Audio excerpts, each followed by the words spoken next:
అసలుకి స్టార్టింగ్‌లో అంటే నేను మామూలుగా మీ అన్నీ ఫాలో అవుతూ ఉంటాను కృష్ణంరాజు గారిది మీది. అసలు స్టార్టింగ్ మ్యారేజ్ అప్పుడు కృష్ణంరాజు గారు మీకు ఇష్టమా లేదా అని చెప్పి వాళ్ళ ఇంట్లో వాళ్ళు కాకుండా స్పెషల్‌గా ఒక పర్సన్‌ని పంపించి మిమ్మల్ని అడిగారంట. చాలా ఏంటమ్మా ఈ బ్యాక్ స్టోరీ చెప్పాలి. మీరే చెప్పాలి మాకు. అంటే కృష్ణరాజు గారు అందరూ మనస్తత్వాలు తెలుసుకునే మనిషి అనమాట. ఆయన పాపం ఫస్ట్ సీతాదేవి గారు ఆ ఇబ్బంది తెలుసు కదా, చాలా డిప్రెషన్ వెళ్తే మా మామగారు అంటే కృష్ణరాజు గారు నా కొడుకు అందరు బాగోగులు చూసి అందరి ఆకలి అతనికి తెలుసు, కానీ అతని ఆకలి అతనికి తెలియదు. ఎవరో ఒకరు ఆ టైంకి భోజనం పెట్టాలి, అట్లాంటి నా కొడుకు ఒంటరివాడు అవ్వకూడదు, ఎలాగైనా పెళ్లి చేయాలి. కృష్ణరాజు గారు ఏంటి బాజీ మీరు పెద్ద ఆయన అలా చెప్తారు, మీరు అలా చెప్పకూడదు అంటే లేదని ఎన్నో రోజులు ఆ ఏజ్లో భోజనం మానేసి ఆయన అనే వరకు. సో అప్పుడు ఆయన కట్టాక అప్పుడు ప్రయత్నం చేయడం.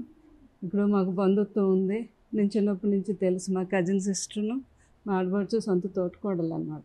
నన్ను చిన్నప్పటి నుంచి చూసిన ఈ పిల్ల అయితే కృష్ణరాజు గారిని చాలా బాగా చూసుకుంటుంది, మంచి అమ్మాయి అని చెప్పేవారు చెప్పడం.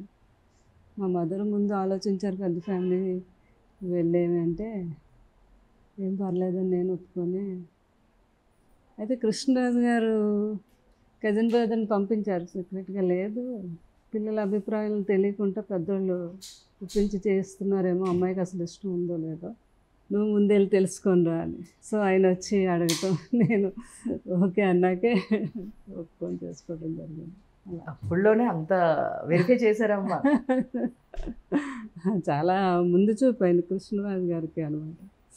సో అలా ఏ రోజైతే ఇంట్లో అడుగుపెట్టానో ఆ రోజు నుంచి ఈ రోజు వరకు ఫ్యామిలీ అందరితోనే, ఫ్యామిలీ అందరికీ ఇష్టం నేనంటే, చాలా అభిమానిస్తారు. సరే ఫ్యామిలీ అంటే నేను కూడా అలాగే చూసుకున్నాను. అలాగే నేను కృష్ణరాజు గారు ఫ్యామిలీ అందరికీ ఇంట్లో పెద్దలు మేమిద్దరం, ఏ పెళ్ళిళ్ళైనా ఏ మంచి చెడ్లకైనా ఇద్దరం ఉండాలన్నమాట నేను కృష్ణరాజు. సో ఆ బాధ్యత ఇప్పటికీ కూడా కృష్ణరాజు గారు ఉన్నట్టుగానే వాళ్ళు భావించి నా ఫ్యామిలీ అందరూ కూడా అలాగే చూసుకుంటారు. పిల్లలందరూ ఎంతమంది అమ్మ ఇప్పుడు అసలు ఎవరెవరు ఏం చేస్తున్నారు? అంటే ఇండస్ట్రీలో కూడా ఏదో వస్తున్నారని విన్నాను. పెద్ద పాప సాయి ప్రసీద, తను ప్రొడక్షన్ కోర్స్ నేర్చుకుంది.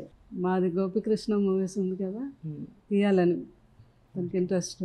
ఆల్రెడీ రాధేశ్యామ్ తన ప్రొడ్యూస్ చేసింది అప్పుడు బాబు సినిమా. అదే అన్నాను, ఆ పెద్దమ్మాయికి అదృష్టం దక్కింది. ఇద్దరు హీరోలు, అన్నగారిది తండ్రి గారి మూవీకి ప్రొడ్యూస్ చేయటం అంటే చాలా గ్రేట్. ఆ అమ్మాయికి దక్కింది అనమాట. ఇద్దరు రెబల్ స్టార్లతో మూవీ తీసింది. సో రెండో అమ్మాయి ఏమో ఆర్కిటెక్చర్ చేసింది. తను మంచి డైరెక్షను, ఆర్ట్ డిపార్ట్మెంట్ అంతా తను చాలా ఇంట్రెస్ట్. మూడో అమ్మాయి సైకాలజీ, అమెరికాలో చేస్తుంది, యుఎస్లో అనమాట. తనకి ఇక్కడికి వచ్చేసి ఇండియాలోనే ప్రాక్టీస్ పెట్టాలని. పిల్లలు చాలా మంచి పిల్లలు, కృష్ణరాజు గారు అలా ట్రైన్ చేశారు వాళ్ళని. ఆయన బాగా ఇష్టం పిల్లలంటే. ఇంకా అసలు అంతకుముందు వాళ్ళ ఫ్రెండ్స్ పిల్లలు, తర్వాత ఏమో మన ప్రభాస్ గారు, ప్రబోధ్, రక్క ప్రగతి, అలా పిల్లలంటే చాలా ఇష్టం. ఇంకా ఈ పిల్లలంటే ఇంకెంత అంతే కాదు ఇష్టం.